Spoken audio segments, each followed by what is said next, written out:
Hello everyone, I'm Deepika Shrivastava. Dear students, topic of the day is the very first poem from your class 10th book, that is Dust of Snow. From the book First Flight. Dear students, this is my promise, I'm going to explain it to my best, and if you like it, kindly subscribe and share, and if you find anything lacking in my content, please let me know. Yeah, so I'll begin with the explanation, dear students. Before that, I need to tell you who's the writer of the poem, who's the poet of the poem Dust of Snow. A very well-known poet, Mr. Robert Frost, who's a nature lover, and that in his poetry you can always see. And like in this poem, particularly this poem, you can see, dear students, how beautifully he comes up with the fact that nature is the biggest healer for everyone. So dear students, I will start with the explanation. I'll read the poem for you and then I will tell you about it. So the very first line: the way a crow shook down on me the dust of snow from a hemlock tree. Dear students, here the scene is, first of all, आपको ऐसा सोचना है कि ऐसी imagination कीजिए आपकी हर तरफ बर्फ ही बर्फ है. Everywhere it is everything is covered with ice, dear students, and the poet is passing by near a hemlock tree. Now, dear students, let me tell you about hemlock tree. Hemlock tree is considered to be the most poisonous tree, dear students. Then what happened? Like something significant happened. I'll tell you what happened. A crow, dear students, a crow came and sat on that hemlock tree while the poet was passing by it, dear students, and like unintentionally, even the crow doesn't know like what it did, it tried to perched over the tree. Dear students, वो बैठने की कोशिश कर रहा था कि वो क्या कर रहा था, ये उड़ने वाला था with whatever was the scene, dear students, and he just because of his little bit movements on the branch, dear student, and as I told you, everything was covered with snow, dear student. So that particular falling of snowflakes, obviously if the bird will move its leg or try to like adjust itself on the branch, dear students, so the flakes will drop. And where did they drop? They dropped on the neck, shoulder and head of the poet, dear student. This is what happened. Next line I'm reading for you. Has given my heart a change of mood and saved some part of a day I had ruled.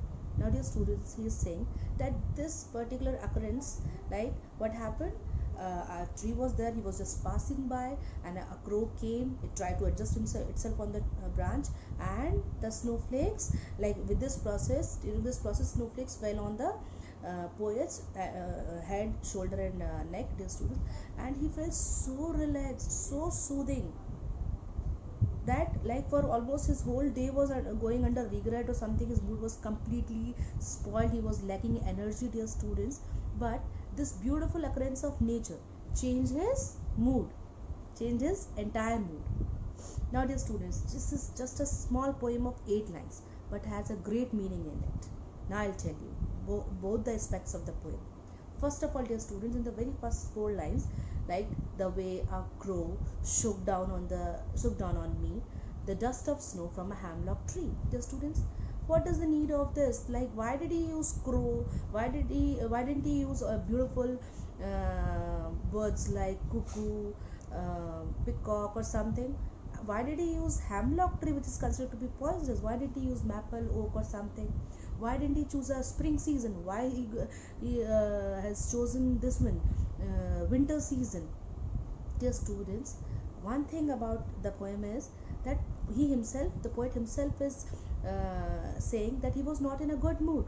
So probably in a bad mood, he couldn't think of anything beautiful, first of all. So that's the reason he is just like his mind is coming, all the bad thoughts are crossing across his mind, dear students. So he made a selection of crow, which is considered to be ill omen, inauspicious or something, and hemlock tree it is again considered to be the sign of death. So he couldn't think anything good, dear students.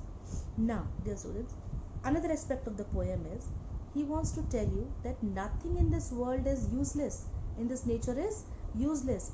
Everything in this nature is beautiful, is worth in its own way.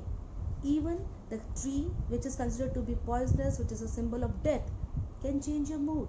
Even the crow, which is considered like yellow men, oh my god, like we even do not like the sight of seeing sight of crow, है ना. And like कुदरत की हर चीज़ बहुत खूबसूरत है अपनी तरीके से. किसने सोचा होगा कि एक जहरीला पेड़ और एक गंदा सा दिखने वाला कौवा जिसकी आवाज़ हम बिल्कुल सुनना पसंद नहीं करते बच्चों, है ना, और बस उसके इस कुछ हरकत करने से पेड़ पे जो बर्फ़ झड़ेगी और जो हमारे ऊपर गिरेगी, उससे हमारा मन जो पूरा दिन से एक बर्डन में रहा पूरा दिन, वो एकदम शांत हो जाएगा, है ना. एंड कितना ब्यूटीफुल सा कॉन्सेप्ट डियर स्टूडेंट्स. ये हमें अपनी लाइफ में भी लाइक डियर स्टूडेंट्स अपनाना चाहिए, क्योंकि ना हम अपनी लाइफ में इतने बिजी हैं ना कि ये छोटे छोटे खूबसूरत पल, ये खूबसूरत मौसम, ये खूबसूरत नेचर सब अवॉइड करते रहते हैं, क्योंकि दिन भर दिमाग में चलना तो दूसरी चीज़ें हैं, isn't it? So find out time for nature. This is a personal thought. So dear students, it's such a beautiful poem. Okay, so I would again read it out for you, and now you'll get it. So the way a crow shook down on me. What did it? He shook means he has shaken himself. Shake.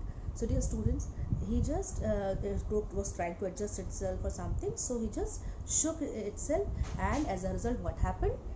The dust of snow, that is the snowflakes, the powder of snow, fell from the hemlock tree on the poet as he was standing under the tree. So has given my heart, which was completely full of pain that day, isn't it? He was very upset. A change of mood, like how his mood transformed from a very sad and off mood to a he got very relaxed, relieved, dear students, and saved some part of a day that I had ruined. And thank God it saved some part of the day. Like whole day was going in regret only, but now some part of my day is saved. So dear students, I hope I have given you the complete description of the poem. Now I would tell you something about the literary devices used in this poem. First of all is, dear students, you can see in dust of snow these alliteration, dear students. How would you understand what is alliteration? You know, the words are starting with the same letter, consonants.